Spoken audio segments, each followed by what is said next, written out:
Əziz izləyicilərimiz, növbəti bir Ramazanla diriliş proqramında xoş gördük sizləri. Ramazan gələndə şəhərin ritmi dəyişir. Gün ərzində küçələr sakitləşir, axşamlar isə məscidlər nurla dolur. Qapılar açılır, insanlar tək-tək yox, birlik ruhu ilə gəlir. Məscid bu ayda ibadətin ünvanı olmaqla yanaşı, qəlblərin qovuşduğu, duaların eyni ümidlə yüksəldiyi bir məkana çevrilir. İnsan həyatın axarında bəzən özünü tənha hiss edir. Məsciddə çiyin-çiyinə dayananda isə bu hiss çəkilir, yerini mənsubiyyət duyğusu tutur. Eyni niyyət, eyni dua, eyni ümid insanları görünməz bir bağla birləşdirir.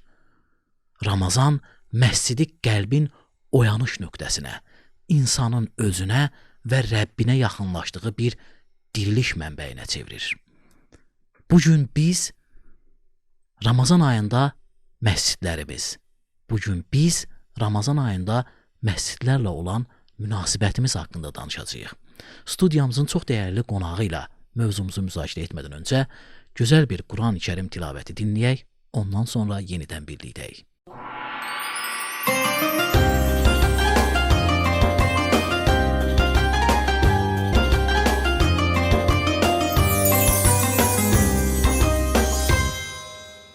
أعوذ بالله من الشيطان الرجيم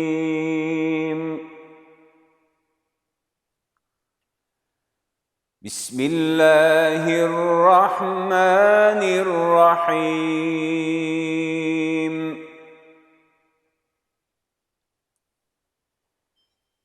أولم ير الإنسان أنا خلقناه من نطفة فإذا هو خصيم مبين وضرب لنا مثلا ونسي خلقه قال من يحيي العظام وهي رميم قل يحييها الذي أنشأها أول مرة وهو بكل خلق عليم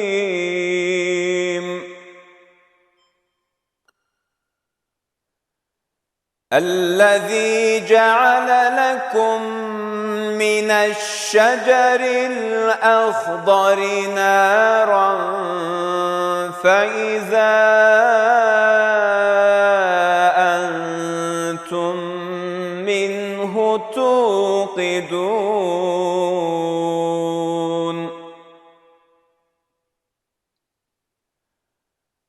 أوليس الذي خلق السماوات والأرض بقادر على أن يخلق مثلهم بلى وهو الخلاق العليم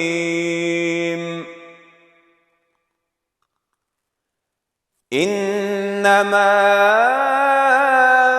أمره إذا أراد شيئا أن يقول له كن فيكون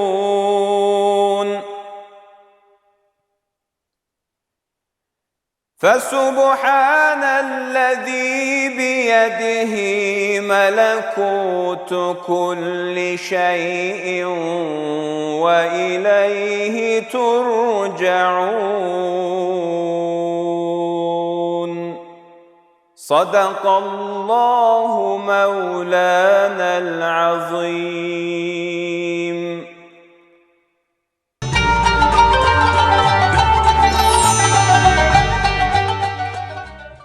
Bəli əziz izləyicilərimiz, qeyd etdiyimiz kimi bugünkü mövzumuz Ramazan ayı və məscidlərlə olan münasibətimizdir. Studiyamızın da qonağı hər birimizin yaxından tanıdığı çox dəyərli bir ilahiyyatçımız, Şəhidlər Məscidinin imamı Şaiq Əliyevdir. Şaiq müəllim, xoş gördük. Mən də sizi xoş gördüm. Allah xeyirli, faydalı, bərəkətli etsin Eldar müəllim. Çox təşəkkür edirik Şaiq müəllim. Şaiq müəllim, qeyd etdiyimiz kimi Ramazan ayının içərisindəyik. Siz Ramazan ayında hər zaman onsuz da məsciddə insanlarla, namaza gələn insanlarla, oradakı müdavimlərlə birlikdəsiz. Yəni insanların həm dərdini dinləyirsiniz, həm onların sevincinə ortaq olursunuz, həm onlarla suallarını cavablandırırsınız. Ramazan ayında bildiyimiz kimi daha çox insanlar məscidə bağlılıqları artır. Həm bu sahurda, həm iftarda biz onu görürük, həm də təravih namazlarında biz onu, o coşqunu, o sevinci hiss edirik. Yəni birinci belə soruşmaq istərdik Şaiq müəllim. Ramazan ayında məscidlərin rolu, yəni digər aylara görə necə dəyişir və bu ay məscid insanın mənəvi həyatında hansı təsirləri göstərir? Bəli, Eldar müəllim, sizin də qeyd etdiyiniz kimi artıq Ramazan gəldikdə biz hamımız, özümüz və cəmaət, məscidə müdavim olanlar artıq hiss edirik ki, məscidlərdə xüsusi bir canlanma başlayır. İnsanların elə ilk günlərdən məscidə olan şövqü, gəlişi, cəmaatda iştirakı hədsiz dərəcədə, belə deyək, mübaliğəli şəkildə söyləmək mümkünsə çoxalır. Məsələn, insanlar nəinki sahurlarda, nəinki iftarlarda, nəinki təravihlərdə, vaxt namazlarına da artıq insanların gəlişi, gedişi çoxalır və eyni zamanda ara namazdan kənar vaxtlarda da artıq görürsən ki, insanların məscidlə olan münasibəti, bağı daha da çoxalır. Bu baxımdan Ramazanın gəlişi ilə sanki özü ilə bərabər bir bərəkət gətirir, bir xeyir gətirir, bir fayda gətirir və ictimai bir ruh gətirir. Ramazan özü istər məscidlərimizə, həmçinin cəmiyyətlərimizdə. Bunu biz məsciddə fəaliyyət göstərdiyimizə görə məsciddə daha çox hiss edirik. İnsanlar çalışırlar ki, ibadətlərini cəmaatla birgə, cəmaat ruhunda yerinə yetirsinlər və onlar ilk saflara, ön saflara, məscidə girər-girməz həmən cəmaatla bərabər qılmaq üçün, eyni saflarda durmaq üçün irəli saflara doğru yönəlirlər və artıq mən belə düşünürəm ki, Ramazanda mən şuurundan daha çox, fərdi şuurdan daha çox biz şuuru, ictimai cəmaat şuuru formalaşır. Bu əlbəttə ki, məscidin rolunun Ramazanda daha da artdığını göstərən amillərdən biridir. Biz burada düşünürəm ki, bir çox müsbət xüsusiyyəti əldə edə bilərik, onları özümüzə əxz eləyə bilərik. Xüsusilə də cəmiyyət və cəmaat, ictimai ruhu biz burada ən gözəl şəkildə qazana bilərik, dəyərləndirə bilərik. Bu səbəbdən də belə hesab edirəm ki, artıq Ramazanın gəlişi ilə məscidlərin rolu daha çox ictimai şuura yönəlir, cəmaat şuuruna yönəlir, birlik və bərabərlik şuuruna yönəlir. Çünki Ramazan özü bunu bizdən tələb eləyir. Şaiq müəllim, sosial tədqiqatlar göstərir ki, kollektiv ibadət edən insanlarda fərdi olaraq, psixi olaraq bir rahatlama, mənəvi bir zənginlik meydana gəlir. Biz Ramazan ayında qeyd etdiyiniz kimi mən şuurundan biz şuuruna keçir insanlar. Artıq bir-birini düşünür, bir-birindən dəstək alır, həm mənəvi güc alır. Və mən bilirəm ki, sizin məsciddə də, Şəhidlər məscidində də iftar süfrələri açılır. Bəli. Səhv etmirəmsə, sahurlar da olurmu, yoxsa bəzi xüsusi günlərdə sahurlar da olur. Yəni ümumiyyətlə bu ailələrdə də bu belədir. Yəni ailə fərdləri birlikdə yemək yedikləri zaman onların bir-birinə bağlılığı da artır. Bəli. Amma fərdi şəkildə yeyildiyi zaman o evin nə bərəkəti qalır, nə də fərdlər arasındakı münasibət də pozulur. Yəni bu Ramazan ayındakı sahur və belə deyək iftarlar, yəni o yemək süfrələri insanları bir-birinə birləşdirən əsas amillərdən biri mi sayılır? Siz necə onu dəyərləndirirsiniz? Eldar müəllim, qeyd etdiyiniz kimi xüsusən bizim iftarlarımız hər gün təşkil etməyə çalışırıq və xüsusi günlərdə belə deyək ki, fəzilətli Qədir gecəsi günlərində sahur süfrələrimiz də olur, amma əsasən yönəlirik iftar süfrələrinə. Hesab edirəm ki, digər məscidlərimizdə də bu belədir və sizin də qeyd etdiyiniz kimi artıq iftar süfrələrində biz deyə bilmərik ki, burada kasıblar oturub, zənginlər oturub, burada hansı təbəqənin insanlar. Çünki hamı eyni süfrə arxasında oturur, hamı eyni süfrədə, eyni tərzdə və eyni təamlardan faydalanır. Və artıq burada sosial bir bərabərlik meydana gəlir və həmçinin necə ki, o cəmaat namazlarında fəzilət var, xeyir və bərəkət var, eyni ilə də iftar süfrələrində də xeyir və bərəkət var. Bu səbəbdəndir ki, Peyğəmbər Əfəndimiz əleyhissalatu vəssalam da öz hədis şəriflərində iftara təşviq etmişdir. Məsələn, Peyğəmbərimiz təşviq mahiyyətində qoy sizin süfrələrinizdə oruclular iftar etsin, yeməyinizi yaxşılar yesin və mələklər də sizin üçün duaçı olsun. Bu minvalla, bu hədisdən yola çıxaraq insanlar çalışırlar ki, iftar süfrələrində bərabər olsunlar və həmçinin insanlarda bir yarış, yaxşı mənada bir-birini xeyir işdə ötmə, önə keçmə biz yarışını görürük və iftar süfrələrinin təşkil edilməsində də canla, başla, şövqlə iştirak edirlər.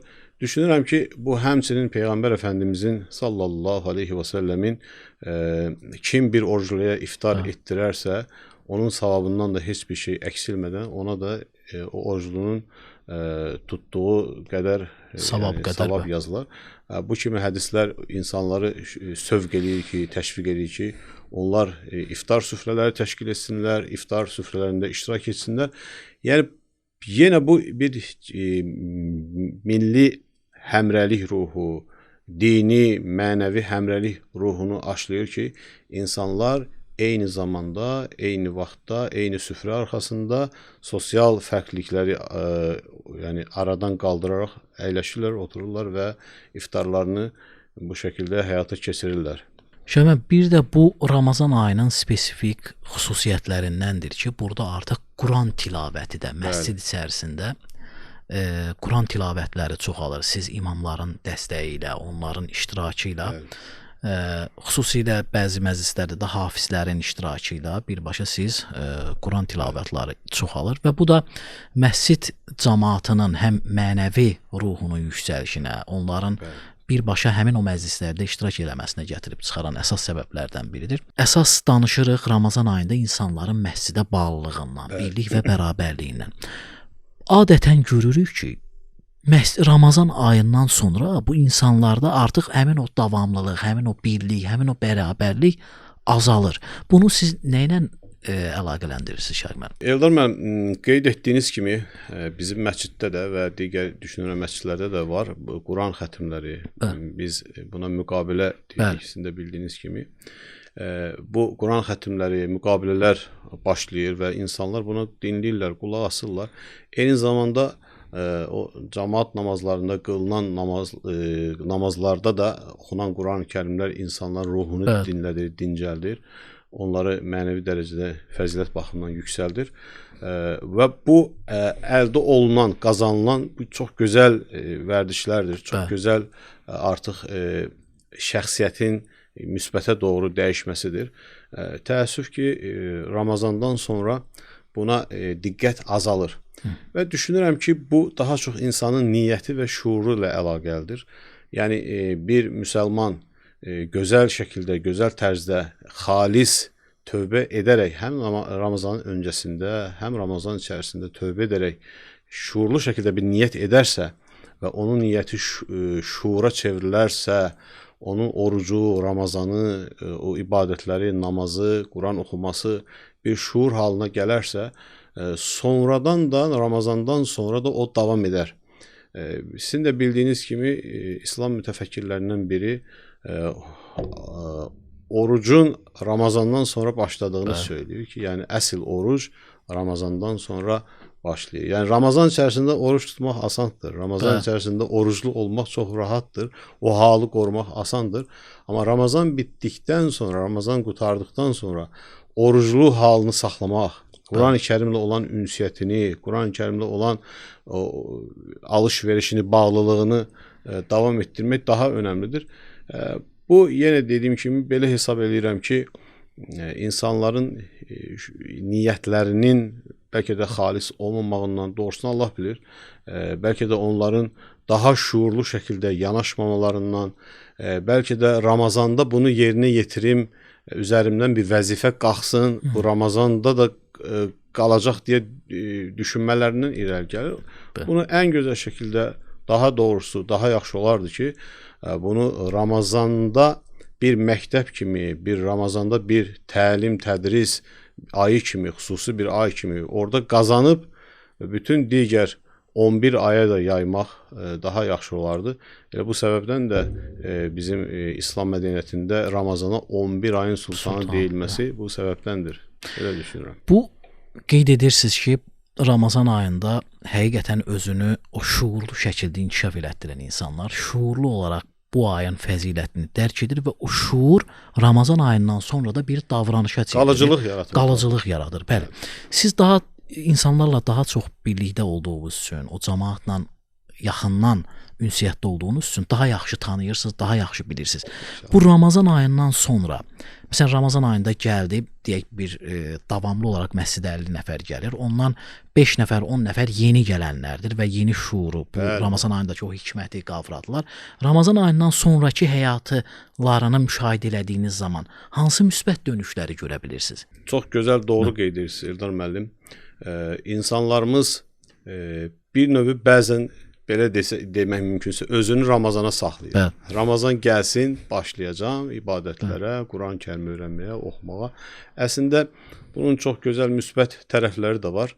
Ramazanla bərabər bu Ramazanda başladım. Bir çox insan görür, məsələn deyir ki, mən filan il, filan Ramazanda ibadətə, namaza başladım, oruca da onda başladım, tövbə elədim hər şeyə. Bu əslində gözəl bir fürsətdir. Bir çox insanda belə başlayıb qalıcılığı müşahidə eləmək olur. Bəlkə də faiz üzərindən düşünsə %99% belə olur.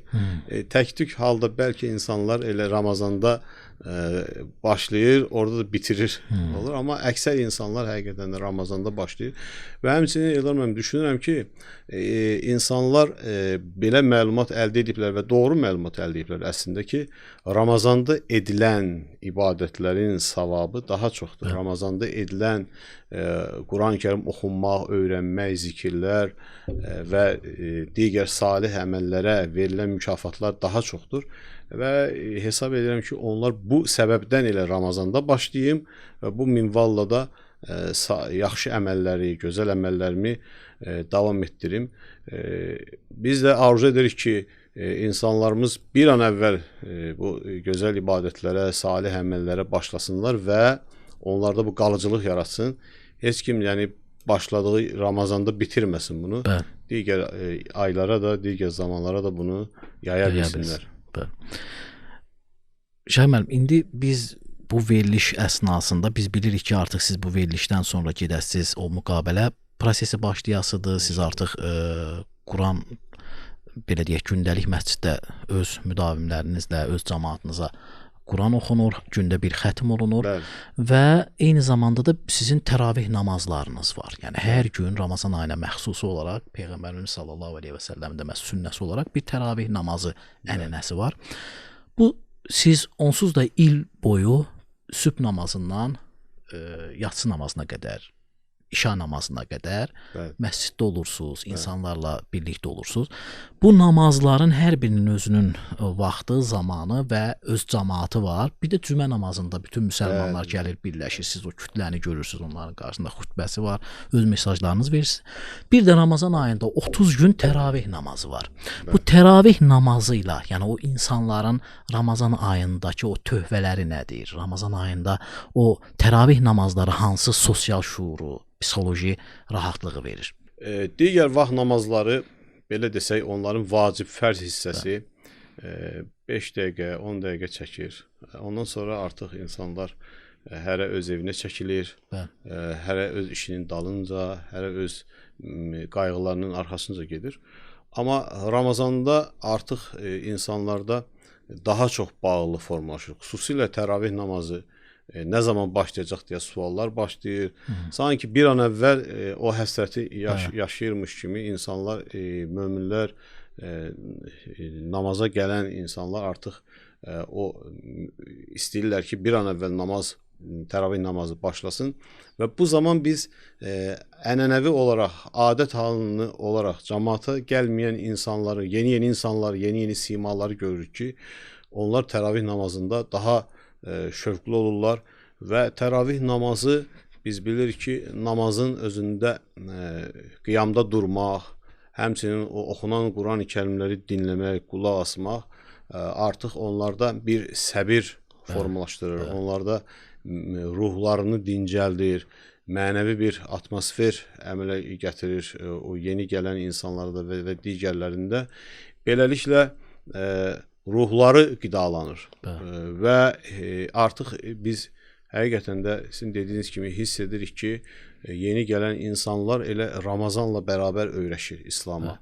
Biraz əvvəl də dediyimiz kimi adam bəlkə də ibadət edirdi fərdi şəkildə, evində və ya digər şəkildə, amma bəzən görsən gəlir deyir ki, mən bilmirdim burada təravih namazı qılınır və yaxud da ilk dəfədir, birinci dəfədir təravih namazı qılıram, bunun bu qədər gözəl olduğunu bilmirdim. Çünki bərabərcə başlanır, gözəl qiraətlər olur, sonra dualar oxunur, zikirlər olunur və ən gözəl tərəflərindən biri də hər təravih namazından sonra sanki onları ruhən qidalandırdıqdan sonra bir də çay süfrəsi təşkil olunanda bu da insanlara daha belə xoş təəssürat bağışlayır.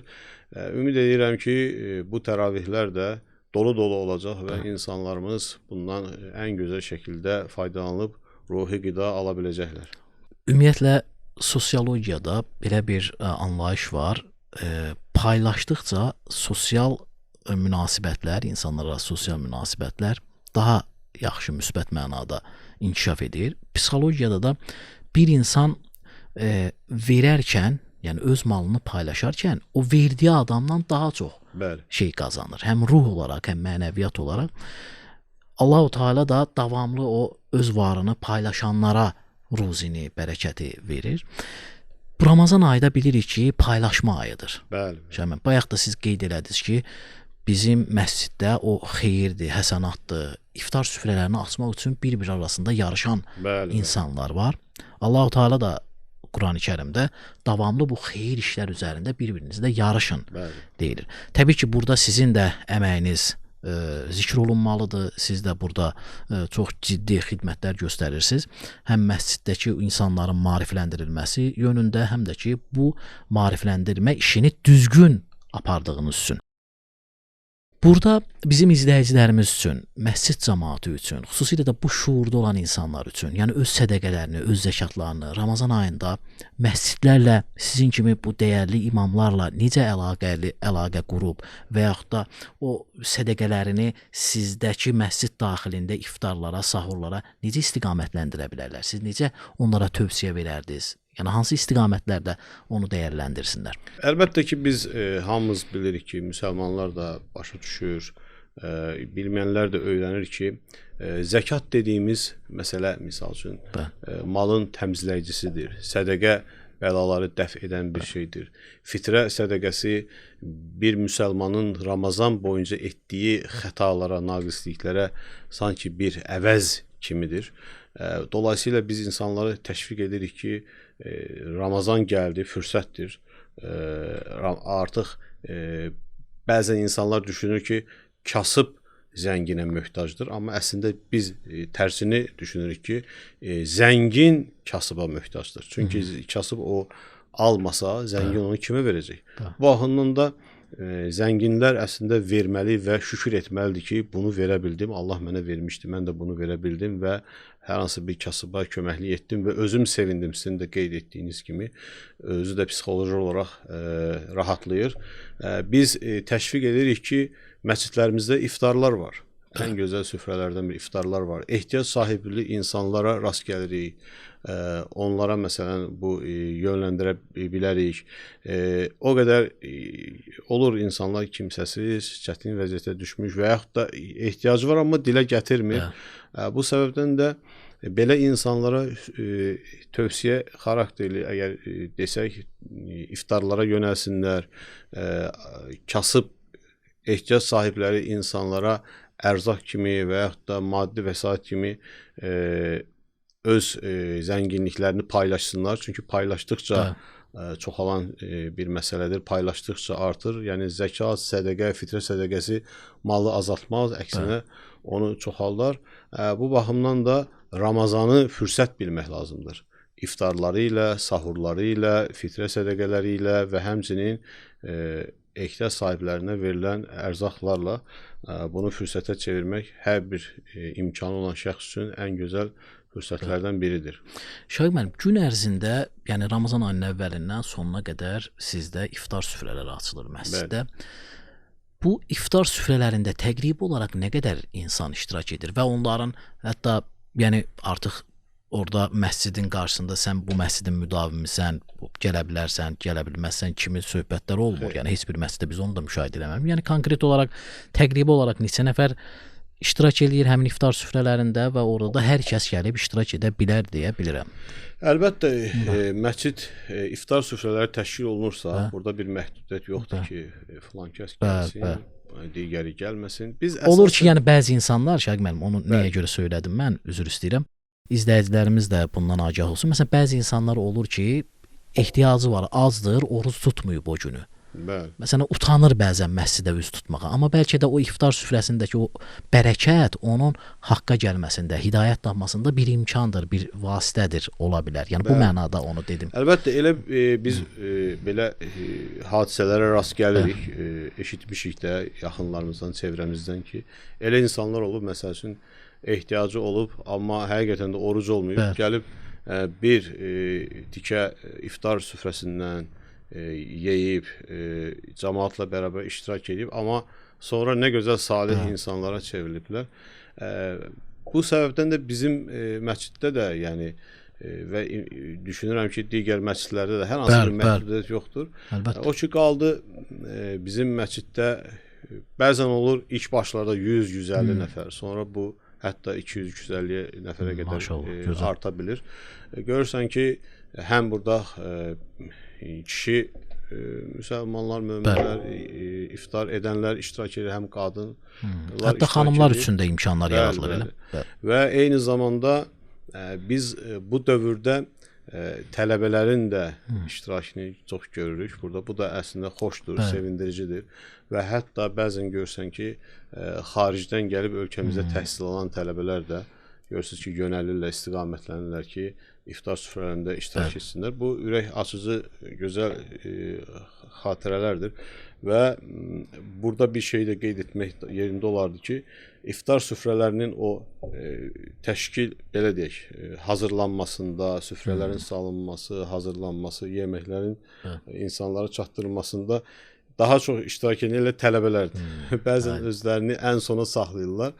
Amma Allah razı olsun, həm iftarı verənlərdən, təşkil edənlərdən və onu yeyib götürənlərdən Allah razı olsun. Bunlar hər biri bizim üçün, cəmiyyətimiz üçün, ictimaiyyət üçün çox qiymətli səbəblərdir. Burada elə Peyğəmbərimiz sallallahu əleyhi və səlləm bir hədisi şərifi xatırladım. Əd-dallu aləl xeyri kəfəilihi deyə buyurur Peyğəmbərimiz. Yəni bir xeyrə dəlalət edən, orada artıq ona vasitəçilik edən də ona edən kimidir. Allah sizlərdən də razı olsun ki, siz də bu vasitəçiliyi ortaya qoyursunuz və əlinizdən gələni əsirgəmirsiniz. Şahiq müəllim, bir də Ramazan ayı içərisində adam deyək Quran oxumağa başlamaq istəyir və ya hər hansısa bir namaz qıla bilmir, amma deyir bu Ramazan artıq oruç tuturamsa, elə bunun hikməti ilə də bəlkə mən namaza da başlayayım. Deyirsə və üz tutur sizin məscidimizə, Quran öyrənmək istəyir, namaz qılmaq istəyir. Buna necə köməklik göstərirsiniz bu insanlara? Biz belə insanlar anında, yəni yaxşı mənada onlarla çox yaxın ünsiyyətə keçirik. Çünki əgər bizim qapımıza gəlibsə bizi axtarıb tapıbsa, bu heç də təsadüfi deyil. Bu Allahın istəyi ilə təvafüq olan, Allahın istəyinə müvafiq olan bir məsələdir. Bizim üçün bu çox böyük şərəf olur. Əlbəttə onun belə deyək, zamanına, vaxtına uyğun şəkildə Quran-Kərim öyrənmə istəyini yerinə yetirməyə çalışırıq və həmçinin ibadət öyrənmək istəyirsə ona vaxt ayırırıq, ibadətlərini öyrənməsinə kömək edirik. Hətta yanımıza ilk dəfə başlayanda yanımıza çəkib deyir ki, mən necə edirəmsə sən də o şəkildə davam elə və əlimizdə əgər varsa Quran-Kərim tərcüməsi və həmçinin namaz kitabı və bəzən də namaz qısa vərəqələr olur, onları veririk ki, onunla bir an əvvəl başlasınlar və sonradan zaman gəlir 1 il, 2 il, bəzən 3-5 ildən sonra o insanlar yaxınlaşır, deyir ki, müəllim Allah razı olsun, vaxtı ilə falan vaxtı siz mənə bu məsələdə dəstək olmuşdunuz, kömək göstərmişdiniz. Bu sevindirici bir haldır. Yəni müsəlman dediyin ədəblidir, əxlaqlıdır. Müsəlman dediyin təmizdir, səliqəlidir. Müsəlman dediyin bir bal arısı kimidir. Necə ki, bal arısı təmiz şeylər yeyər, təmiz yerlərə qonar və qonduğu yeri incitməz, dağıtmaz, tələf etməz və ondan sadir olan, ondan istehsal olunan şeylər də faydalı, bərəkətli, hətta şifa olar. Mömin də bu baxımdan bal arısına bənzədir Rasulullah sallallahu aleyhi və səlləm Əfəndimiz. Bu baxımdan da düşünürəm ki, bu gördüyümüz işlər həm bu dünyamıza çox-çox faydalıdır, həm də ahirətimiz üçün böyük bir sərmayədir. Son sualı soruşmaq istəyirəm Şahiq müəllim.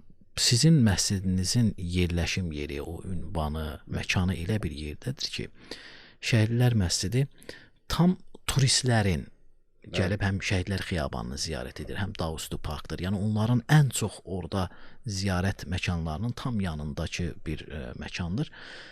Heç praktikanızda, yəni bu illər ərzində olubmu ki, yəni bu Ramazan ərəfəsində ola bilər və yaxud da digər mövsümlərdə, xüsusilə də Ramazan ərəfəsində siz iftar süfrələri açılır, orada birlik var, bərabərlik var. Yəni qeyri-müslimlərdən söhbət gedir. Yəni onlardan yaxınlaşıb buradakı bu birliyi, bərabərliyi, yəni həm milli olaraq, yəni bir Azərbaycan vətəndaşının, Azərbaycan xalqının o birlik və bərabərliyini, eyni zamanda müsəlman cəmiyyətinin, topluluğunun birlik və bərabərliyi haqqında sizə nəsə bir xoş söz deyən və yaxud da bununla maraqlanan, bunu diqqətini cəlb edən elə bir başınıza hadisələr gəlibmi? Bəli, Elmən, buna biz zaman-zaman rast gəlirik.